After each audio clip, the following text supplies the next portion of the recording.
नमस्कार। एवोल्यूशन और डेवलपमेंट, आज फिर से आज के सत्संग के लिए दो अंग्रेजी शब्द को मैं लेके आया हूं आपके पास। देखिए, इन शब्दों का मतलब समझना बहुत ज़रूरी है, क्योंकि कर्मयोग फॉर 21st सेंचुरी का ये जो फिट फॉर लाइफ प्रोग्राम है, जिसको आप समझने की प्रयास कर रहे हैं, जिस पाथ पे, जिस राह पे आप चल पड़े हैं, इसको समझने के लिए इन दो अंग्रेजी शब्दों को गहराई से समझना बहुत ज़रूरी है। तो इसके पहले भी एक दिन मैं फंदे की या ठोकर की बात किया था। तो ये ठोकर या फंदा का बात जो किया था वो आपको याद होगा, शायद याद होगा, अगर आप होमवर्क सही तरह से कर रहे हैं। देखिए, ये जो सत्संग हम लोग करते हैं ये क्लास वर्क के जैसा है। बचपन में जब आप स्कूल गए होंगे तब क्लास में कुछ बातें हुई होंगी। अब क्लास में शिक्षक हमेशा होमवर्क दिया करते थे, तो इस होमवर्क को हम कितने गहराई से, कितने अच्छी तरह से, इसके कितने मजबूती से होमवर्क को करते थे, इसके ऊपर निर्भर करता था कि हमारा सीख कितना जहन के अंदर तक पहुंच गया। इसी तरह यहाँ पर ये जो सत्संग होता है ये क्लास वर्क के जैसा है। इसको लेकर आप जितना अपना शोध करेंगे, माने रिसर्च करेंगे, या इसको लेकर आप स्टडी करेंगे, आप देखेंगे इसमें और कौन क्या बोले हैं, आप अपने बीच में अपने संघ जो है उसके बीच में आप संगत में इसको लेकर डिस्कशन करेंगे, वार्तालाप करेंगे, औरों का विचार को लेंगे, उसको लेकर सोच विचार करेंगे, लिखेंगे, कहीं पर नोट लेंगे। ये सब जब करेंगे तभी जाके ये सत्संग सही मायने रखेगा आपके लिए। नहीं तो ये तो यूं ही आप सुन रहे हैं, एक मैं बोल रहा हूं आप सुन रहे हैं, इसका ज़्यादा फर्क नहीं पड़ने वाला है आपके साधना पथ में।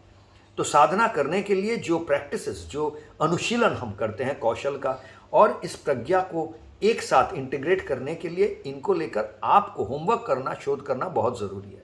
तो ये आप कर रहे हैं कि नहीं कर रहे हैं, इसका विचार इससे होगा कि आज मैं प्रश्न कर रहा हूँ। इसके पहले हम जो फंदे की बात किए थे, या जो ट्रैप या ठोकर की बात किए थे एक दिन, वो कौन सा ठोकर था? अगर आपको याद है तो अच्छी बात है, आप होमवर्क कर रहे हैं। अगर नहीं याद है तो आपको ये समझ लेना चाहिए कि आपको और होमवर्क करना ज़रूरी है। तो इसके पहले हमने हम जिस ठोकर या फंदे की बात किया था, ट्रैप का, उसको हम बोले थे हॉरिजॉन्टल वर्टिकल ट्रैप। याद आ गया होगा। हॉरिजॉन्टल वर्टिकल ट्रैप के जैसा ही आज जो फंदे की बात मैं करने जा रहा हूं, वो है एवोल्यूशन और डेवलपमेंट ट्रैप। एवोल्यूशन अंग्रेजी शब्द है और डेवलपमेंट ये भी अंग्रेजी शब्द है। इसमें से डेवलपमेंट जो शब्द है इसको हम लोग बहुत सुनते हैं, क्योंकि हर कोई डेवलपमेंट का प्रतिज्ञा लेकर, शपथ लेकर तब हमारे पास आते हैं, हर नेता आते हैं। डेवलपमेंट मतलब होता है विकास। देखिए, विकास शब्द सबको पता है, क्योंकि विकास की बात बहुत होती है। अभी हमारे प्रधानमंत्री हमारे देश के जो हैं वो भी कहते हैं सबका साथ सबका विकास। तो इसमें से विकास शब्द, और प्रधानमंत्री ही क्यों, हर नेता हमेशा विकास का नारा लेकर, विकास का शपथ लेकर, उसका प्रतिज्ञा लेकर, उसके आशा लिखा कर ही नेता बनते हैं। तो विकास ये बात सबको, हम लोगों को पता है कि विकास क्या होता है। पर ये विकास के साथ इवोल्यूशन, अंग्रेजी में ये जो विकास यानी डेवलपमेंट, और अंग्रेजी में एक और शब्द है इवोल्यूशन। ये इवोल्यूशन क्या होता है? देखिए, इवोल्यूशन का मतलब होता है संभावना, यानी पॉसिबिलिटी। अंग्रेजी में एक और शब्द है पॉसिबिलिटी। जब नए नए संभावना, जैसे दिन जाता है, समय के साथ साथ नए नए संभावना उभर के आती है, इसी को कहते हैं इवोल्यूशन। किसी तरह से ये कहा जाता है कि हम इंसान जो है, ये इंसान हम बंदर से इवॉल्व होकर आए हैं, बंदर से उभर कर आए हैं। बहुत समय लगा है, लेकिन बंदरों में से हमारा जन्म हुआ है। जन्म यानी हम इवॉल्व हुए हैं, ऐसा माना जाता है। सही गलत तर्क वितर्क इस पे मैं नहीं जा रहा हूं। लेकिन इसी तरह दुनिया को लेकर ऐसे और थियोरीज हैं, जैसे कि बिग बैंग का एक थियोरी है, सारा दुनिया कहाँ से शुरू हुई। ऐसे अलग अलग धर्म में ऐसे अलग अलग सोच विचार हैं, हमारे शास्त्रों में भी है। तो ये सभी है एवोल्यूशन का थ्योरी, यानी कि कहाँ से शुरुआत है और कहाँ जा रहे हैं। तो ये जो कोई भी चीज़ कहीं से एक उत्स है, उसका सोर्स है, शुरुआत है, और वहाँ से एक स्रोत जो बहता रहता है। ये समय के स्रोत में बहते हुए जितना नया संभावना, जो नई नई संभावनाएं निकल के आती है, इसी को कहते हैं एवोल्यूशन। तो ये भी बड़ी बात है, एवोल्यूशन, डेवलपमेंट। तो एवोल्यूशन करना हमारा दायित्व है। जो हमारे नेता हैं उनको हम क्या क्या सोचते हैं, वो एवोल्यूशन करेंगे या डेवलपमेंट करेंगे? और या जब वो कहते हैं विकास करेंगे, तब कौन सी बात कर रहे हैं? एवोल्यूशन तो हो ही रहा है, वो करे या ना करे। एवोल्यूशन को तो कोई रोक नहीं सकता है। ये हम देख रहे हैं कि दिन ब दिन नई नई संभावनाएं पैदा होती रहते हैं। इंसान का जन्म होता है, वो सोचता है, नई नई चीज़ें करते रहता है, वो नई चीज़ें किसी लोग तक पहुंचते हैं, किसी तक नहीं पहुंचते हैं, जो भी होता है, लेकिन नई संभावनाएं तो होते आ रही है, इसको कोई रोक नहीं सकता है। हम देख रहे हैं, आप किसी भी विषय को ले लीजिए, कंप्यूटर को ले लीजिए। कंप्यूटर को देखें तो पहले कंप्यूटर जो था वो इतना कम उसका पावर हुआ करता था। अभी उसी दाम में ऐसे ऐसे कंप्यूटर निकल गए। आपका फ़ोन देखिए, वो एक कंप्यूटर ही है। इतना पावरफुल कंप्यूटर है आपके फ़ोन पे, जो आज से 30 साल पहले, 40 साल पहले उतना पावरफुल कंप्यूटर बनाने के लिए शायद एक पूरा बिल्डिंग में भी नहीं वो फिट होता था। आज वो आपके हाथों पे आ गया है। तो ये इवोल्यूशन है, नई संभावनाएं तैयार हो गई है। फ़ोन के अंदर देखिए, रोज़ नए ऐप निकल रहे हैं, नई नई संभावनाएं तैयार हो रही है। तो ये सब संभावनाएं फ़ोन ही नहीं, टेक्नोलॉजी प्रजुक्ति सिर्फ फ़ोन में ही नहीं। आप देखिए ना, अस्त्र को देखिए। पहले जब इंसान पहला इस जग में जब चला होगा, तब वो पत्थर उठा के एक दूसरे से लड़ाई किया है या जानवरों से लड़ाई किया है, तो वो उसके पास अस्त्र थे। अभी धीरे धीरे वो पेड़ से लाठी निकाला, डंडा निकाला, ये सब किया, करते करते वो उससे लड़ाई किया, तो थोड़ा और आगे बढ़ी बात। अब लाठी और पत्थर को जोड़कर वो कुछ बनाया, वो एक नया अस्त्र बन गया, संभावना बन गया, नया संभावना। अब इससे आगे चल के इंसान ने जब धातु को निकाला, धातु को खोज के पाया और उससे आविष्कार किया, उसको जोड़कर लाठी के साथ, इसके साथ जोड़कर नए अस्त्र तैयार किए, भाला,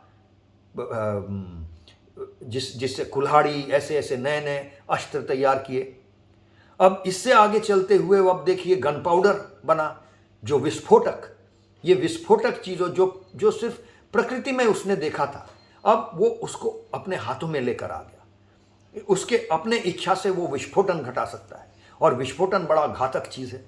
तो इससे नया अस्त्र बन गया, बंदूक निकले, कमान निकले, इससे गोली बरसने की क्षमता आ गई इंसान में। तो ये अस्त्र, और उसके बाद इसको इंफॉर्मेशन टेक्नोलॉजी यानी कंप्यूटर इसके साथ जोड़ा गया। तो अभी ड्रोन हवा में उड़ रहा है, छोटी छोटी जो चीज़ जैसे पंछियाँ उड़ती है, ऐसे विमान ही नहीं, छोटे छोटे ड्रोन पंछियों के जैसा उड़कर बम गिरा के आ रही है, और कितना कुछ सर्वेलेंस कर रही है, देखभाल कर रही है, कहाँ क्या हो रहा है, नहीं हो रहा है। ये सारी चीज़ें तो एवोल्यूशन है। अस्त्र के बारे में आप देखिए, ऐसे कोई भी चीज़ ले लीजिए, हर चीज़ में हम देख रहे हैं इवोल्यूशन होता है। भाषा को लीजिए, इतने सारे नए भाषा आ गए हैं, कुछ भाषा शायद लुप्त भी हुए होंगे, तो वहाँ पर हम बोल सकते हैं इवोल्यूशन का उल्टा हो गया, डिवोल्यूशन हो गया या इन्वोल्यूशन हो गया, क्या हो गया। लेकिन नई नई भाषा आ रहे हैं, एक भाषा के अंदर नए शब्द आ जाते हैं। हिंदी के अंदर देखिए कितने पारसी शब्द, कितने उर्दू शब्द आ गए जो संस्कृत से आया था। तो ये सब मिलाकर नया नया चीज़ उभर के आता है।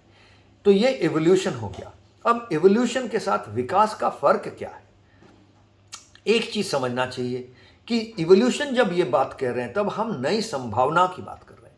संभावना मतलब ये संभावना मंगल का भी हो सकता है और अमंगल का भी हो सकता है।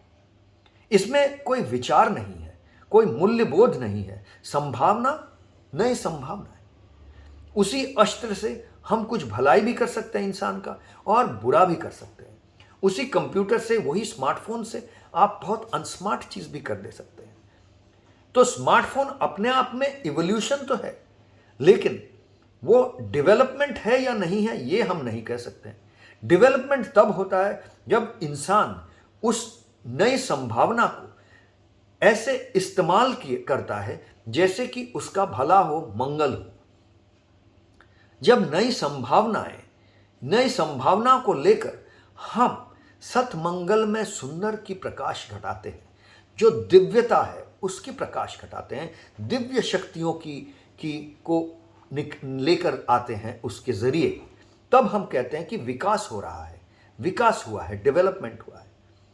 पर जब नई संभावना तो आ गई, पर उससे हमारा मंगल नहीं हुआ, तो उसमें कोई डेवलपमेंट नहीं हुआ, विकास नहीं हुआ, या उसको मंगल के बजाय अमंगल हो गया, तब तो विकास का उल्टा हो गया, हमारा सर्वनाश हो गया।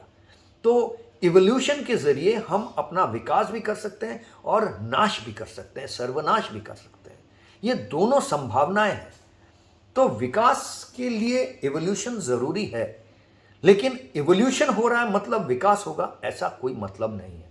तो आप इसके बाद जब भी आप हमारे इस प्रोग्राम को कर्मयोग फॉर 21st सेंचुरी के ये फिट फॉर लाइफ प्रोग्राम को परखेंगे, जब इसको आप मैग्नीफाइंग ग्लास से देखेंगे, या सिर्फ इसको क्यों, कोई भी चीज को आप जब परख करेंगे, आपके पास नेता जब आके आपके वोट मांगेंगे, आपको बोलेंगे कि आपके लिए मैं भलाई करने वाला हूं, आपका विकास लाने वाला हूं, तब आपको समझना चाहिए कि इवोल्यूशन, संभावना तो अनिवार्य है। इवोल्यूशन इज इनेविटेबल, यानी अनिवार्य है, होना ही है, कोई रोक नहीं सकता है, कोई भी इवोल्यूशन को नहीं रोक सकता है। नई संभावनाएं का पैदा होना, उभर के आना, इसको कोई नहीं रोक सकता है, ये प्राकृतिक है। पर डेवलपमेंट हम इंसानियत के जरिए, दिव्यता के जरिए इसको लेकर आते हैं, विकास को।